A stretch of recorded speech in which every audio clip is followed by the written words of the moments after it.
Je vous salue tous au nom de notre Seigneur Jésus-Christ. Et bien-aimés, aujourd'hui, je vais parler d'un thème qui fait souffrir beaucoup les enfants de Dieu. Et beaucoup de gens sont sous l'emprise de l'esprit de la sorcellerie, mais qui ne savent pas des fois comment se débarrasser de ça. Alors, je vais expliquer. C'est un enseignement qui est très vaste. Il y a beaucoup de profondeur à l'intérieur, mais je vais un peu orienter ça en rapport avec comment chercher la délivrance, comment se libérer face à cet esprit. Parce que il y a de ceux-là qui ont pratiqué ça et qui n'en veulent plus, mais qui n'arrivent pas à savoir comment sortir de ça. Mais il y a des autres de ceux-là aussi qui sont sous l'influence. Ça veut dire ils sont maltraités, ils sont vraiment menacés, opprimés sous l'emprise de cet esprit de la sorcellerie. Il y a des ceux-là qui vivent aussi des choses bizarres, des mauvaises choses dans leur vie, mais ils ne savent pas comment sortir de ça. Alors, je vais d'abord expliquer un peu sur quelques lignes qu'est-ce qu'est la sorcellerie et comment on peut sortir de ça. Parce que quand vous regardez dans la Bible, d'abord, avant que je parle de la Bible, vous devez noter ceci. Chaque tribu, chaque nation, chaque clan, chaque pays a sa sorte de la sorcellerie. Ça veut dire la sorcellerie, ce n'est pas quelque chose où on peut prendre de ça pour dire voilà, telle pratique chez tout le monde, on fait comme ça. Non. Donc, différents points, différents mondes, différents pays, différentes nations, différentes cultures, différentes tribus, ils ont aussi leur sorte de sorcellerie. Mais le point commun, c'est lié au diable. Le but du diable, c'est de détruire, égorger, faire souffrir des gens. Mais plus, il y a de ceux-là qui sont victimes de ça. Quand je prends, par exemple, les livres de Nombre, je vais lire un verset pour expliquer. Chapitre 23. Nous lisons le verset 23, verset 25. Je lis ça au nom de Jésus-Christ. Dieu les a fait sortir d'Égypte. Il est pour eux comme la vigueur du buffle. L'enchantement ne peut rien contre Jacob, ni la divination contre Israël. Autant marqué sera dit à Jacob, Israël, quelle est l'œuvre de Dieu? Ici, on nous parle de l'enchantement. L'enchantement, c'est la sorcellerie. Ne peut rien contre Jacob. Ici, nous allons remplacer Jacob par les saints de Dieu, les enfants de Dieu. Mais pour que ça ne puisse pas être rien pour toi, tu dois connaître comment combattre cet esprit. Parce que nous sommes dans un combat permanent. Ce combat, des fois, nous sommes nés dans des familles où il y a la sorcellerie. Et on n'a pas demandé à Dieu qu'on puisse aller naître là-bas. On a trouvé ça dans ces familles-là. Il y a de ceux-là qui sont victimes, il y a de ceux-là qui sont possédés, il y a de ceux-là qui sont utilisés, il y a de ceux-là qui sont maltraités. Maintenant, quand vous regardez ici, on nous dit que ça ne peut rien contre Jacob. Pourquoi on a dit ça? Il y avait Balak qui voulait maudire le peuple d'Israël. Il savait qu'il y avait un prophète du nom de Balaam. Il est allé consulter Balaam pour lui dire que viens, maudis-moi ces peuples. Si tu les maudis, alors je les battrai. C'est pour dire que dans la sorcellerie, malgré Balaam va répondre, va dire ceci. Comment maudirais celui que Dieu n'a point maudit? Ça, c'est le verset 8. Comment serais-je irrité quand l'Éternel n'est point irrité? ici, Balaam, après avoir eu l'instruction de Dieu, c'est là il va dire à Balak que lui ne peut pas maudire celui que Dieu n'a pas maudit. Or, les agents des ténèbres, les sorciers, ils utilisent la malédiction dans leurs rituels. Même si Dieu ne t'a pas maudit, mais elles veulent toujours te maudire. Maintenant, toi, tu dois comprendre comment se défendre face à leurs actions. Le problème est que beaucoup de gens ici sur la terre ont un problème de l'ignorance. Ils ne savent même pas comment expliquer les problèmes qu'ils rencontrent. Ils vivent des choses bizarres, ils voient des choses bizarres, mais ils n'arrivent pas à comprendre. Parce que l'ignorance, c'est un manque de connaissances. C'est être dépourvu de connaissances. Or, l'ignorance la plus mauvaise, c'est de s'ignorer soi-même. Si tu ignores donc, ce qui n'est pas dans ta vie, tu ne connais pas ça, tu ne vois pas ça, tu ne comprends pas ça. Or, quand il y a l'ignorance, c'est là où il y a la destruction. Et je peux dire encore que l'ignorance est la mère de l'autodestruction personnelle. C'est une tragédie volontaire. Donc, l'ignorance est la nuit de l'esprit. Donc, quand toi, tu t'ignores, tu ne sais pas ce qui se passe dans ta vie, surtout les gens qui prient et qui n'arrivent pas à avoir des songes dans leur vie. Ce n'est pas que ces gens-là ne voient pas de rêves, ils voient ça. Mais souvent, il y a un esprit qu'on appelle l'esprit des gâtes qui vient voler tous ces songes-là. Soit ils voient ça, mais depuis un certain moment, ils n'arrivent plus à voir ça. Or, là, l'ennemi va travailler dans ton ignorance. Tu ne vas pas comprendre ce qui se passe dans ta vie. Or, la connaissance apporte la vie éternelle. La connaissance de Jésus-Christ, la connaissance de la parole de Dieu. Or, le diable veut que tu sois ignorant de toutes choses. Dans la Bible, on n'a pas parlé pour définir qu'est-ce que la sorcellerie. La Bible ne nous parle pas de toutes ces choses-là de cette façon-là. Mais ça existe. Et Dieu ne voulait pas que les enfants de Dieu soient en connexion avec ça. Mais toi, en tant qu'enfant de Dieu, tu dois comprendre, parce que la Bible nous dit que vous n'ignorez pas les stratégies du diable. Le diable existe. Quand vous allez dans Genèse, quand Dieu avait commencé, quand Dieu avait maudit l'homme, il avait dit d'abord à la femme qu'il devait mettre au monde avec difficulté. L'homme devait manger la chair de son front. Mais il dira au diable, à Satan, tu mangeras de la poussière, toi les serpents. Je ne sais pas si tu as déjà vu un serpent manger de la poussière. Or, la poussière dont la Bible nous parle là-bas, c'est le corps humain. Parce que l'homme a été fait de la poussière. C'est comme si Dieu avait autorisé l'homme à pouvoir manger la chair humaine. C'est ce que nous voyons. Aujourd'hui, comment le diable et ceux qui opèrent avec lui, ils mangent de la chair humaine. Ils boivent du sang. C'est là que tu dois comprendre que la destruction, cet esprit de la sorcellerie vient pour détruire, vient pour soumettre quelqu'un à quelque chose de mauvais. Tu deviens quelqu'un qui va subir. Donc, on peut prendre ta vie, on enlève ta vie ici sur la terre, où tu ne vis que des choses bizarres, mais dans le monde spirituel, des fois tu es riche, des fois tu as beaucoup de biens, des fois, la réalité que on a volé ta vie, on a mis ça dans le monde des ténèbres. C'est là, toi, en tant qu'enfant de Dieu, tu dois chercher à comprendre d'abord, c'est quoi la sorcellerie? La sorcellerie, c'est régner, soumettre quelqu'un à un pouvoir mystique sans le Saint-Esprit. Ça veut dire régner sans avoir le Saint-Esprit. Donc, utiliser les puissances des ténèbres, commencer à opérer, commencer à faire des choses bizarres sans la présence de Dieu.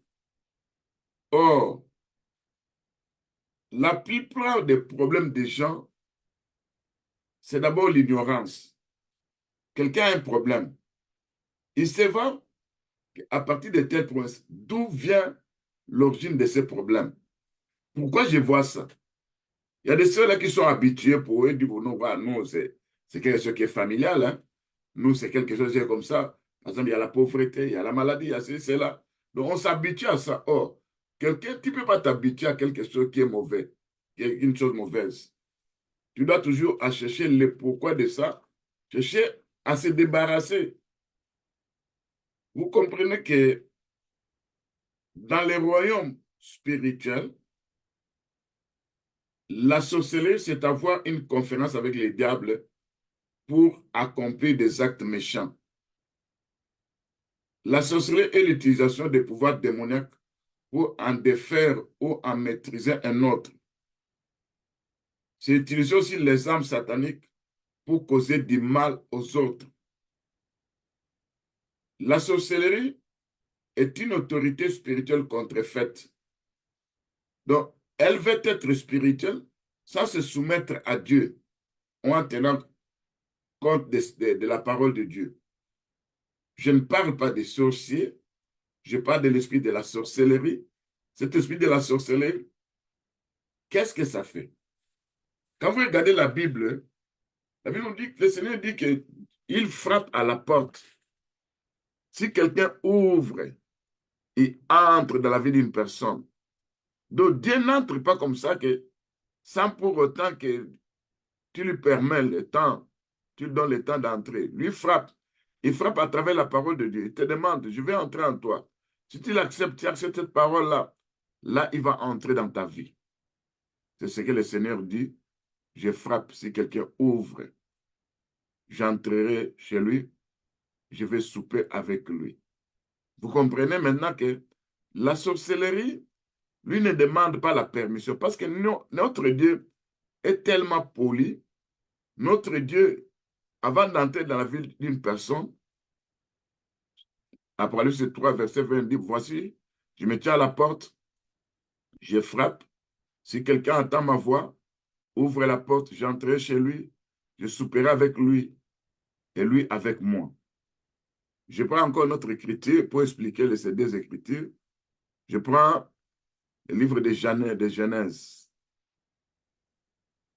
le chapitre 4, le verset 7. Nous commençons au verset 6. L'Éternel dit à Caïn, pourquoi es-tu irrité? Pourquoi ton visage est-il abattu? Certainement, si tu agis bien, tu relèveras ton visage. Si tu agis mal, le péché s'écoute à la porte et ses désirs se portent vers toi, mais doit dominer sur lui. Ici, c'est Dieu qui dit à Caïn que le péché se couche à la porte. Le péché là qui couche à la porte de la vie de Caïn, la porte là, c'est le cœur. Ce péché là, c'est le diable. On va dire que ces désirs se portent vers toi. Donc, le désir du péché. Le diable qui a été le meurtrier dès le commencement, celui qui s'est présenté maintenant devant la porte de qui? De Caïn. C'est là où quand le diable il va ouvrir son cœur à ces désirs-là et il va tuer son frère Caïn. Jésus-Christ dans Apocalypse 3, verset 20 dit, je me tiens à la porte, je frappe. Si quelqu'un m'ouvre, j'entre. Jésus qui demande la permission, mais lui, le diable ne demande pas la permission. Il entre par ruse. C'est là où tu dois savoir que, tel que tu es là-bas, tu es né dans une famille, tu es né dans une famille. Des fois, tu peux connaître cette famille. Des fois aussi, tu ne connais pas cette famille. Mais tu as un problème que tu dois avoir la connaissance d'abord de toi-même. Deuxièmement, de quelle puissance de ténor opère encore dans votre lignée familiale. Tu dois avoir une révélation. Dans mes recherches, j'ai vu qu'il y a au moins 47 types de l'esprit de sorcellerie. Je ne veux pas citer tous les 45 types de l'esprit de la sorcellerie, mais je vais te donner une idée. Il y a par exemple la sorcellerie liée aux étoiles, la sorcellerie liée aux rêves, Je ne vais pas expliquer ça, mais je vais citer seulement. Il y a la sorcellerie mentale, la sorcellerie médicinale, la sorcellerie ancestrale, la sorcellerie héréditaire. La sorcellerie héréditaire, c'est une sorcellerie qui prend d'une génération à une autre génération. Ça se transmet dans la famille au moyen du sang. Donc, le sang que toi tu portes, il y avait un ancêtre commun qui avait signé le pacte avec le diable. Et toi qui as son sang, tu vois, il y a la sorcellerie du sang au-dedans de toi. Il y a la sorcellerie des médiums. Il y a la sorcellerie liée aux racines, la sorcellerie liée aux arbres. Il y a la sorcellerie liée aux champs maniques, aux champs magnétiques. Il y a la sorcellerie des arts. Il y a la sorcellerie. Donc, il y en a plusieurs sortes de sorcellerie. Donc, si je peux commencer à lire ça, on va prendre beaucoup de temps. Dans la musique aussi, il y a la sorcellerie musicale. Il y a la sorcellerie opérant dans des maisons. On appelle ça la sorcellerie des ménages, où les sorciers viennent visiter des maisons. Quand les autres sont endormis, ils peuvent venir sur ton lit, ils dorment là-bas, ils font des choses bizarres, ils viennent te visiter. Ou des fois aussi, dans votre cuisine, ils pénètrent là-bas, ils vont faire pipi, faire caca, mais vous n'allez pas voir ça à l'œil nu. Et quand vous utilisez vos choses, vos histoires, c'est là maintenant, cette sorcellerie, c'est le travail dans vos vies. Ça permet dans la sorcellerie inconsciente. Ça veut dire, la sorcellerie des ménages, c'est visiter une maison, envoûter la maison et faire des fois des choses bizarres pour que la famille soit soumise à des choses bizarres dans leur vie. C'est pourquoi vous devez comprendre que dans cette sorcellerie liée à la sorcellerie ménage, il y a beaucoup de mauvaises choses qui se passent. Il y a la sorcellerie liée au voyage astral. Il y a la sorcellerie liée à des rivières. Ça veut dire il y a des ceux-là dans leur famille. Leur sorcellerie dépend de la rivière. Ou quelqu'un se voit toujours dans des rivières, dans des océans, dans des bassins de natation, dans des puits. Donc, c'est une sorcellerie liée aux eaux. Il y a des sorcelleries liées au voyage astral. Donc, il y a plusieurs sorcelleries et je n'ai pas le temps d'expliquer le tout, mais tu dois noter d'abord qu'il y a plusieurs sorcelleries. Il y a la sorcellerie liée à la fumée mystique, où on peut envoyer cette fumée-là pour détruire toutes tes affaires. Vous devez comprendre. Il y a la sorcellerie liée à la sexualité aussi. Alors, dans tout ça, tu dois savoir que je n'ai pas le temps de tout expliquer, cette sorcellerie, toutes les sortes de sorcellerie, mais je te donne au moins une idée que tu dois noter dans ta vie, dans ta famille, dans votre lignée familiale. Il y a une sorte de sorcellerie que moi je ne connais pas, mais en expliquant, en causant avec les gens, des fois, quand on entre dans ce que nous appelons la causerie pastorale, c'est là où on peut poser des questions sur différentes sortes de quoi, de problèmes, où je peux prendre, par exemple, je cherche à comprendre, à discerner quelle est la sorcellerie qui opère dans votre lignée familiale. Vous allez voir, par exemple, qu'en Afrique, parce que moi je viens de là, la société a été organisée de telle sorte que il y a des noms même qu'on utilise dans des familles, mais des noms là qui sont liés à des esprits. C'est là où on doit chercher à connaître, est-ce qu'il y a-t-il un membre dans votre famille, arrière-grand-père, grand-mère, tante, oncle, qui était soit prêtre ou prêtresse de fétiche, qui était soit un roi, reine, qui était un imam, qui était un guerrier, qui était... Donc ça veut dire, on doit chercher à pénétrer un peu ta famille pour chercher à comprendre de quelle sorte de sorcellerie habite encore dans votre famille. Il y a des rites, il y a des cérémonies religieuses intérieures. On peut te poser la question, avez-vous déjà participé à des danses culturelles? à des danses de masques, où il y a une idole dans la famille. Qu'est-ce que les gens de votre famille pratiquent? Il y a de ceux-là qui ont un pouvoir là où ça leur donne de l'argent. Il y a de ceux-là qui pratiquent l'astrologie.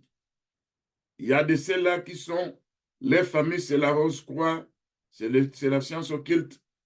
Tout ça, on doit chercher à comprendre de quoi cette famille, parce que chaque famille, si c'est la terre, il y a des catégories des esprits qu'on nous appelle les esprits familiers.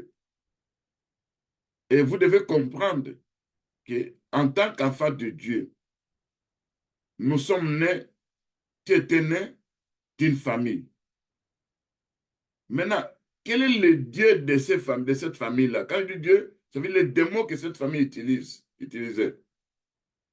Vous allez voir par exemple qu'il y a des dynasties où il y a par exemple des noms qu'on appelle Sawadogo, qui symbolisent par exemple des pouvoirs d'héritage ancestral. Il y a des noms qui symbolisent des dynasties où il y a des pouvoirs magiques. Par exemple, chez les Ouest-Africains, on peut parler de Ouedraogo. Ça veut dire, c'est une dynastie où il y avait des pouvoirs liés à la magie. On peut voir aussi quels sont les traits des caractères qui t'unissent. Quel est le nom qu'on t'a donné? On peut prendre un nom ancestral, on donne ça à l'enfant. La nomination de cet enfant fait partie de cet héritage qu'on veut transmettre à la lignée familiale. C'est là où, bien aimé, les démons aussi qui opèrent, ils peuvent suivre ces noms-là. C'est pourquoi, bien aimé, vous devez comprendre, vous devez chercher à faire l'examen de ta lignée familiale. Qu'est-ce qui se passe dans votre famille? Quelles sont les choses bizarres que vous vivez dans la lignée familiale? Il y a par exemple l'historique des morts non naturelles. Vous allez comprendre qu'il y a l'esprit des morts qui bat son record dans la famille. C'est qu'il y a une sorcellerie, soit il y a quelqu'un qui a donné toute une liste de gens qui doivent mourir. Les gens sont des sacrifices. Donc, là, nous parlons de la nécromancie. Il y a la sorcellerie. Il y a la sorcellerie, des fois où on se voit dans des endroits bizarres, dans des fêtes, dans des réunions avec des figures inconnues. Donc, il y a beaucoup de choses à dire là-dessus. Mais je n'ai pas le temps. Tu peux te relever le matin dans ta maison, tu vois quelque chose que toi, tu n'as pas vu hier là, à la maison, mais tu vois ça quelque part. Ça provient d'où? Tu demandes à tout le monde. Personne ne connaît. Peut-être on est venu placer quelque chose dans ta chambre, dans votre maison, et cette chose-là peut devenir l'antenne des ténèbres. Il y a des choses qui se passent dans la vie. Il y a des enfants qu'on a pu posséder dès le sein maternel. Ça veut dire, la maman était dans la sorcellerie et elle a pu posséder son enfant dès le sein maternel. Il y a la sorcellerie liée au sang, le sang que tu portes. Il y a la sorcellerie liée à de mauvaises choses. On peut prendre ton caractère et on peut essayer de comparer les noms qu'on t'avait donnés, à comparer avec le nom de la personne. Es-tu méchant comme lui? Es-tu têtu? Es-tu colérique? Quels sont les caractères qui vous unissent? C'est là on va comprendre, on va dire, voilà, il y a telle chose. Donc, la sorcellerie est tellement vaste que moi, je n'ai pas le temps de tout expliquer, mais plus, je vais entrer pour vous montrer comment c'est de faire, comment chercher la délivrance. Parce que le mot problème, c'est aider les enfants de Dieu à pouvoir se débarrasser de ces esprits. Parce que si on n'aide pas les enfants de Dieu, je vois des gens qui m'écrivent, Pasteur, aide-moi. Je dois d'abord vous expliquer que la sorcellerie est vaste et ça dépend d'un pays à un pays, d'une tribu à une tribu, d'un clan à un clan. C'est pour qu'on puisse t'aider, on doit pénétrer un peu votre famille. Et la personne qui va nous dire toutes choses, c'est toi. C'est là où on aura une idée, parce que tout ça est lié au diable.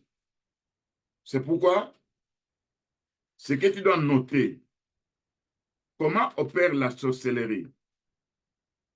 Tu dois noter que le diable, je vais de citer plusieurs sortes de sorcellerie, je n'ai pas terminé, mais il y a des représentations que le monde éternel utilise.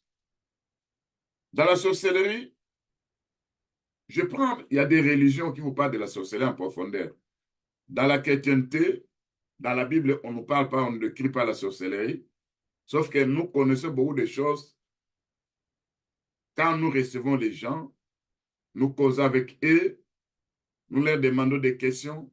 C'est là où l'expérience nous donne au moins la capacité à pouvoir comprendre les problèmes. Des fois aussi, quand les gens passent à la délivrance, on impose les mains et que la personne tombe et puis on pose des questions à ces esprits-là.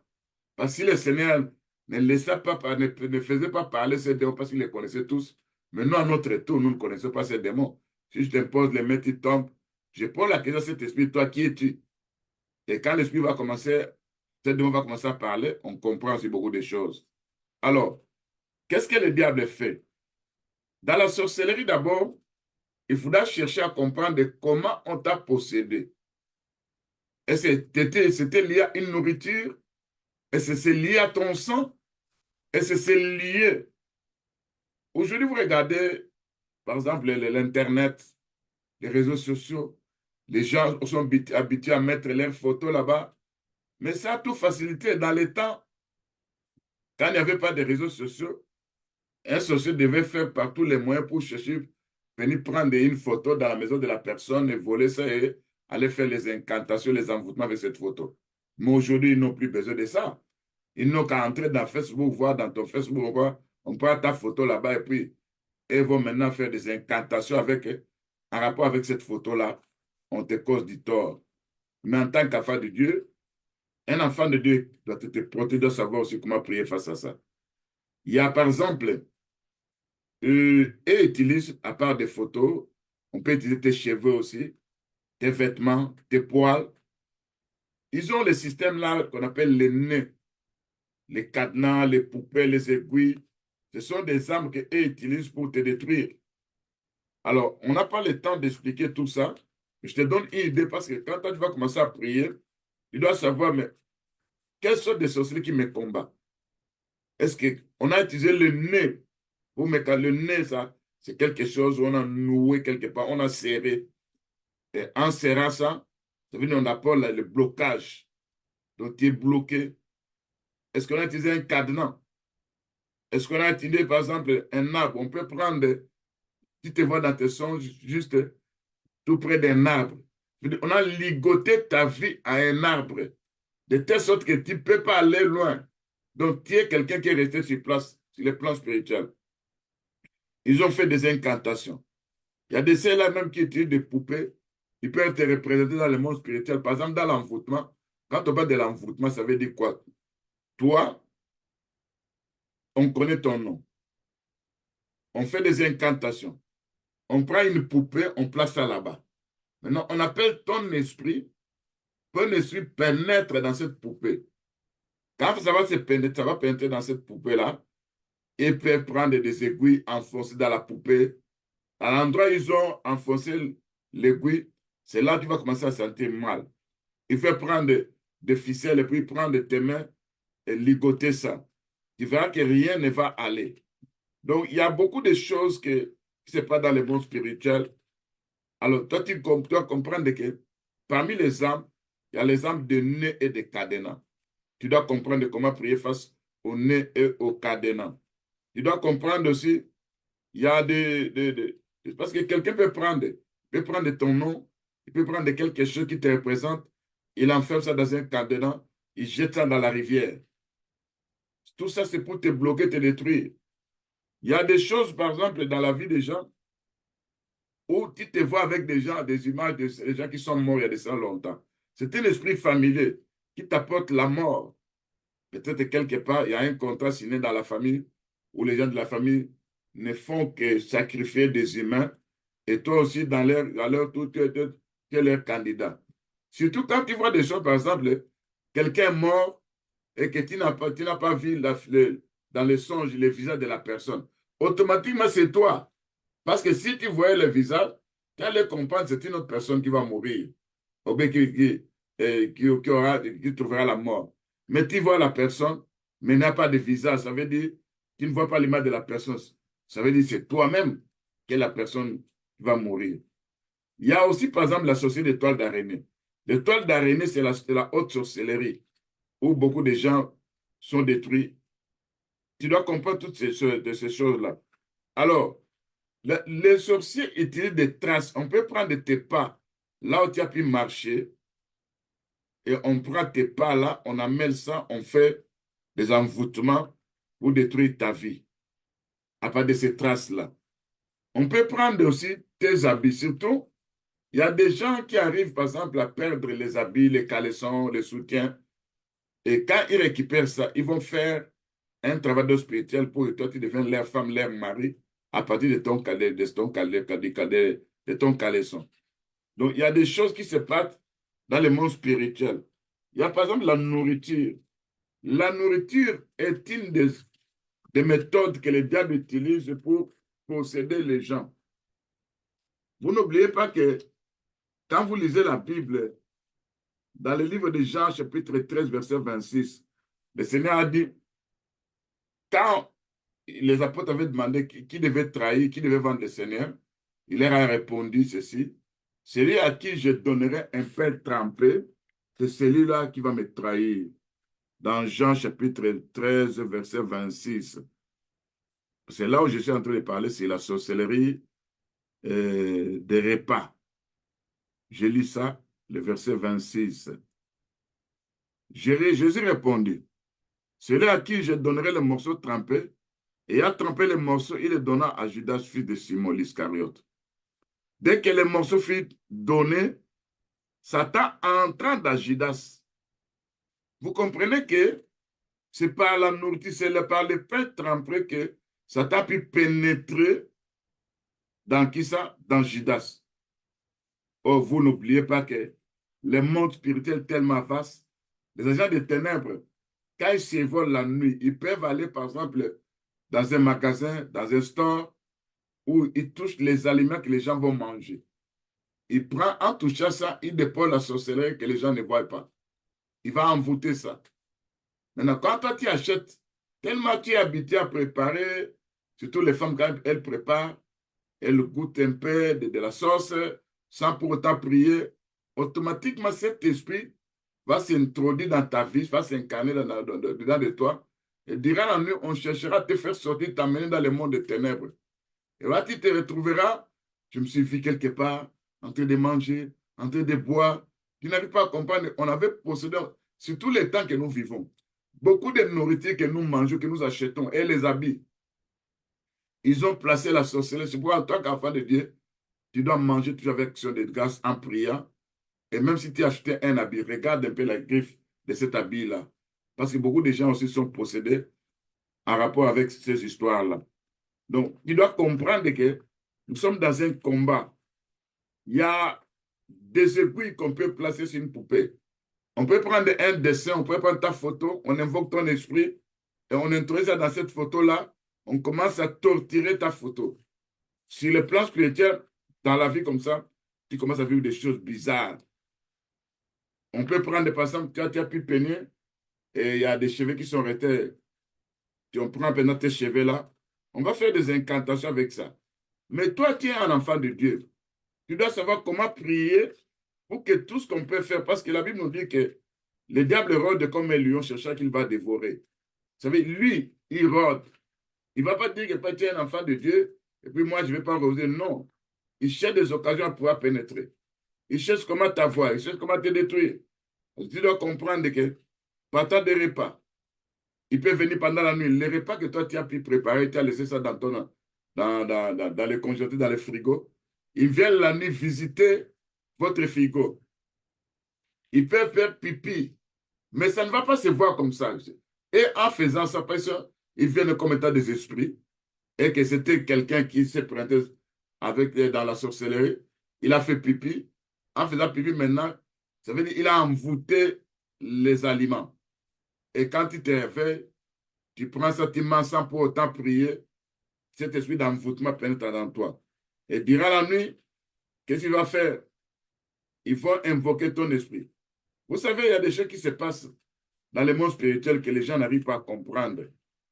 J'avais causé avec quelqu'un qui était dans la sorcellerie et des témoignages qu'on a eu à entendre aussi, qui ont dit, nous, souvent la journée, on va dans des endroits où on vend des histoires, nous touchons ces histoires, nous laissons la sorcellerie.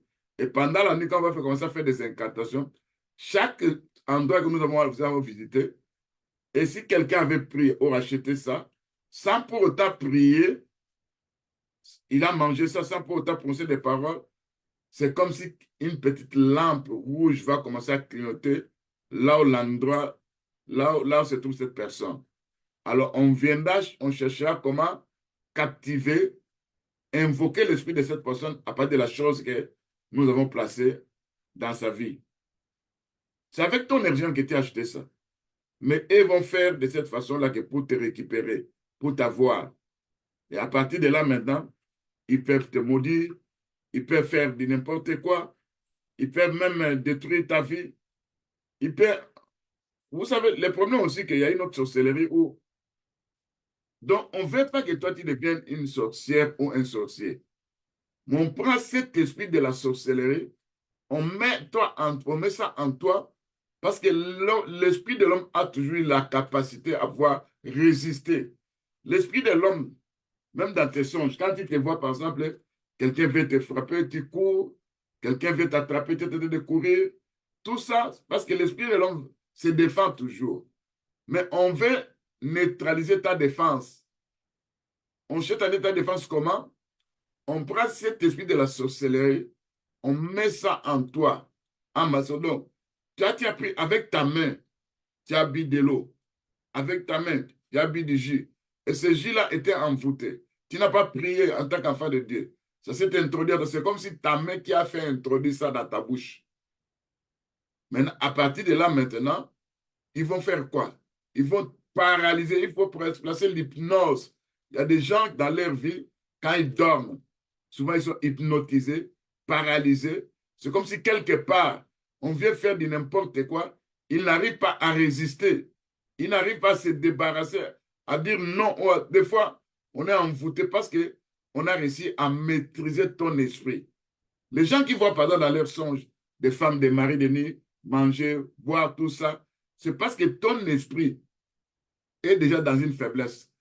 Le Seigneur avait dit un jour, le prince de ce monde vient. Il n'a rien en lui, se trouvant chez moi. Mais chez toi, il y a quelque chose, parce que quand tu vois toutes ces choses, il y a quelque chose que l'ennemi a placé dans toi qui te rend faible, qui te rend sans résistance, qui ne te donne pas la capacité à pouvoir résister à cet esprit. Donc, il y a beaucoup de choses à dire là, mais je vais montrer maintenant comment chercher la délivrance, parce que notre problème, c'est comment sortir de ça. Premièrement, en tant qu'enfant de Dieu, tu dois savoir comment fonctionne la sorcellerie. Et d'abord, la transmission de la sorcellerie, tu dois prier en rapport avec cette transmission qui a été faite dans ta vie, soit par la sexualité, soit par les manger, soit par les boire, soit par les habillements, soit par des cérémonies ancestrales au niveau de la maison. C'est là où il y a la transmission. Soit par les laits maternels, parce que ta mère était une sorcière. Ça, c'est la pénétration de la sorcellerie dans ta vie. Tu dois combattre maintenant cet esprit, la façon dont ils utilisent. Il y a des modèles de prière qu'on peut te montrer comment prier face à ça. Ou, si c'est une nourriture, tu dois demander à ton Dieu. D'abord, tu dois dire à ton Dieu, Seigneur, pour que quelqu'un soit sauvé, c'est par ta grâce. Sans la grâce de Dieu, on ne peut pas être sauvé. On ne peut pas être délivré. Tu dois connaître comment prier pour demander la grâce et la miséricorde de Dieu. Souvenez-vous de l'homme de Génézareth. Il était dans les cimetières. Il n'avait pas prié. Mais c'est le Seigneur qui est allé là-bas. Donc, il avait trouvé grâce devant Dieu. Mais toi, tu peux demander la grâce de Dieu. J'étais dans une délivrance où il y avait quelqu'un qui avait la folie, où il était quelque part dans une ville en Afrique. Moi, j'étais aux États-Unis. Alors, il s'est fait que Et il fallait que la personne passe à la délivrance. Je lui ai recommandé une prière, c'est demander la grâce et la miséricorde de Dieu. Et quand il a mis cette prière, vraiment, il a vu la grâce de Dieu interne. Parce que Dieu travaille sur base de sa grâce. Si tu demandes la grâce de Dieu et que tu as trouvé grâce devant Dieu, tu verras que déjà, tu pars déjà comme quelqu'un qui est, qui est, qui est, qui a- qui a- qui a- qui est- qui est favorisé par Dieu. Alors, tout ce que tu demanderas, Dieu va t'accorder ça. Deuxièmement, à part la grâce, tu dois faire le nettoyage de ta vie. Dans la repentance, dans la révocation, tu dois t'identifier à ce qui s'est passé dans la famille de ton père et de ta mère. Pour qu'en s'identifiant comme ça, tu puisses un peu te dégager de ça. Troisièmement, tu dois commencer à détruire aussi les fondements de la sorcellerie de ta famille. Tu dois attaquer ces fondements. Quatrièmement, tu dois abattre l'autel de la sorcellerie. Cinquièmement, chaque personne à qui on donne la sorcellerie, c'est la personne là qui t'a donné la sorcellerie, c'est lui qui va s'incarner dans ta vie. Ça veut dire à ton Dieu, Seigneur, toute personne qui s'est incarnée en moi, quel que soit le nom de la personne que moi je ne connais pas, Seigneur, viens me délivrer, entre dedans de moi, fais sortir cette personne. C'est toi qui as la capacité à pouvoir faire sortir tout ce qu'on a introduit dans moi. N'oublie pas que on peut placer en toi des antennes, des radars de communication où il y a un petit bouton qui était sorti quelque part et ce bouton-là, dans ta vie, devient maintenant l'antenne des ténèbres. Et dans la sorcellerie, quand on te possède, on t'envoûte, on doit t'ouvrir l'œil spirituel sur le front. Et toi, tu dois commencer à trouver cette œil spirituel sur le front. Tu n'as pas besoin de voir les visions du diable, mais tu as besoin de voir les visions de Dieu. Parce que le diable aussi a ses révélations à lui. Et tu as besoin maintenant de dire à ton Dieu tout ce que moi j'ai bu, j'ai mangé, que je puisse vomir ça au nom de Jésus-Christ. Des fois, tu peux te voir aussi dans les têtes songes en train de faire caca. Là, tu es en train de faire sortir. Parce que le diable, dans la sorcellerie, il vient d'abord te maîtriser. Il cherche à te posséder, t'envoûter. Il place des antennes de radar dans ton corps. Il sème, il y a des plantations démoniaques, il y a des souillures. Il te rend impur devant Dieu. C'est là où tu dois connaître toutes ces choses-là. Maintenant, il y a des choses que toi, tu dois utiliser pour attaquer cet esprit. Et aujourd'hui, je suis un peu long parce qu'il y a des choses, il y a beaucoup des enfants de Dieu qui ont des problèmes, qui n'arrivent pas à se débarrasser. Des fois, tu dois connaître aussi les armes de la sorcellerie. Ils ont des armes, par exemple, de la manipulation. Tu dois commencer à attaquer ces armes de manipulation parce que tu ne peux pas te manipuler par l'esprit de la sorcellerie. Tu dois détruire aussi les armes de contrôle parce qu'ils ont placé un radar quelque part.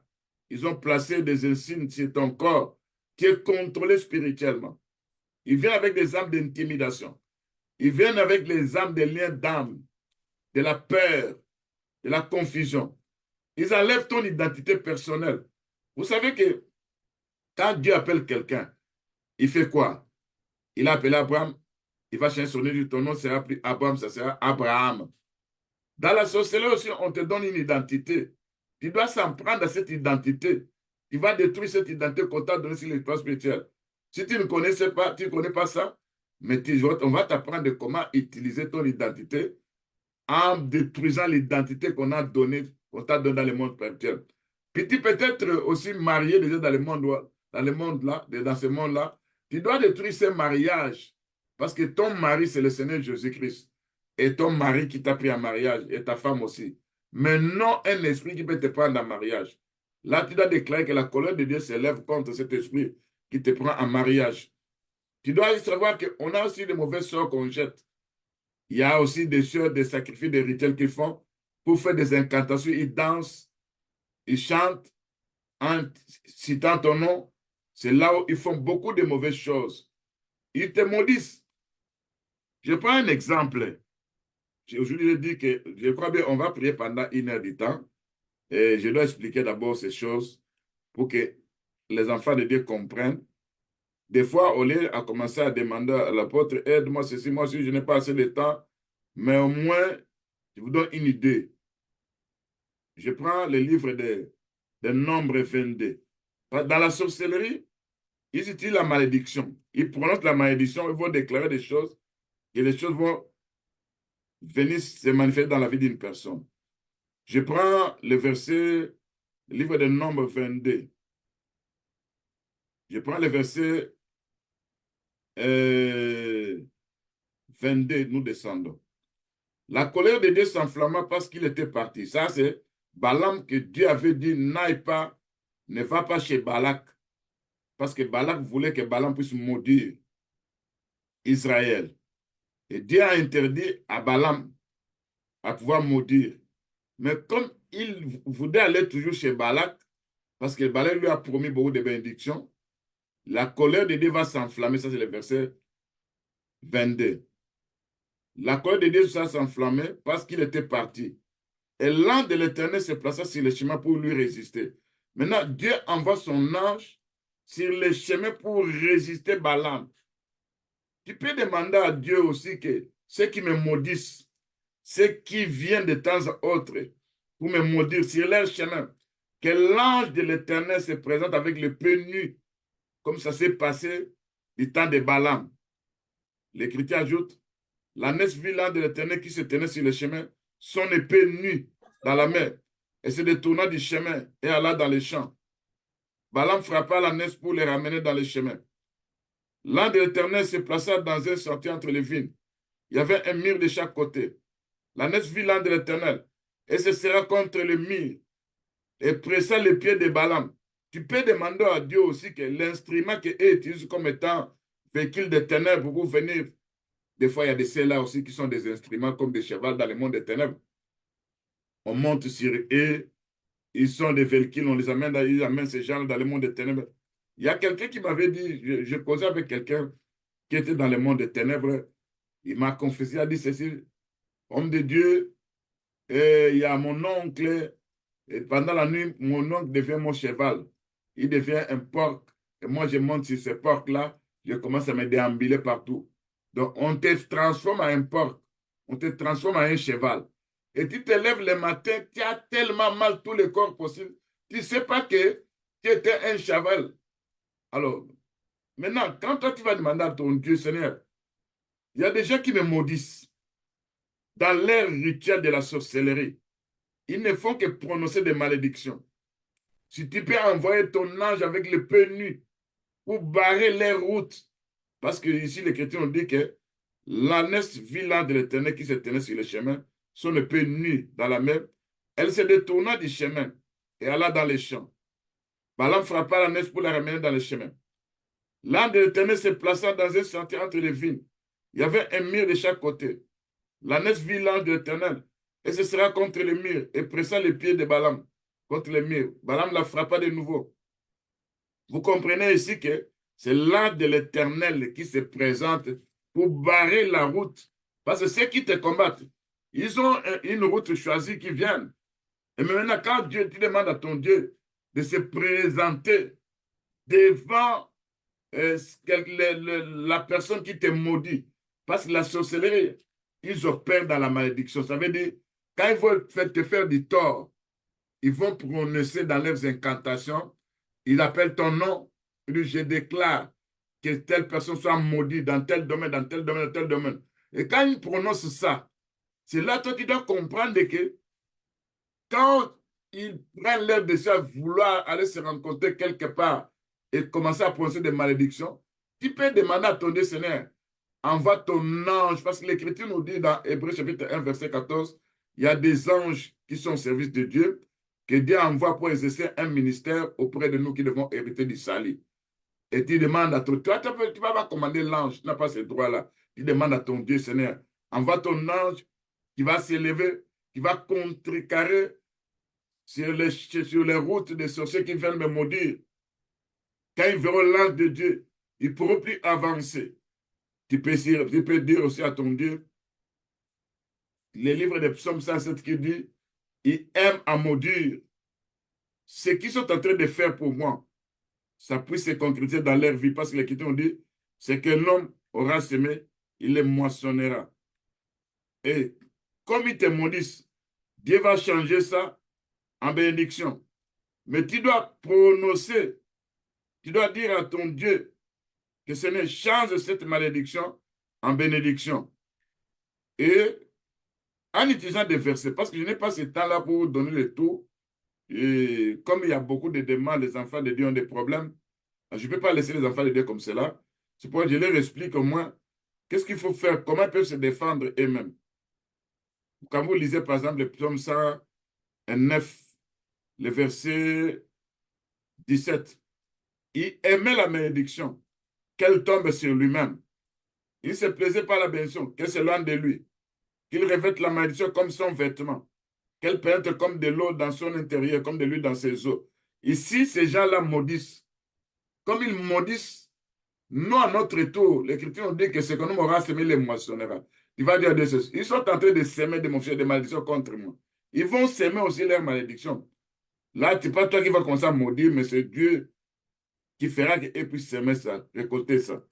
Alors, toi, en tant qu'enfant de Dieu, tu dois comprendre que, malgré la Bible nous dit que bénissez, nous devons bénir ceux qui nous font du tort. Ça veut dire, quelqu'un me fait du mal, je les bénis, je dis qu'il soit béni.